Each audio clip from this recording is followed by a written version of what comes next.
First, we begin with importing the component decorator from Angular core, which is essential for defining an Angular component. We then use the component decorator to define our component's metadata.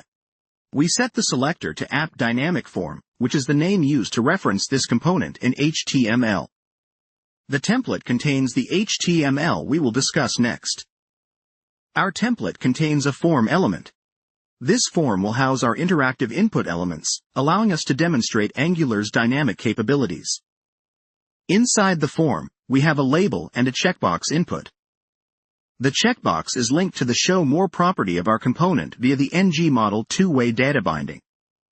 Checking this box will toggle the Boolean Show More property. Below the checkbox, we use an element wrapped with the ngIf structural directive. This element will only be included in the document object model, or DOM, if Show More is true. Within the div, we declare another label and a text input field. This will be our additional field that we want to conditionally display based on the checkbox's state.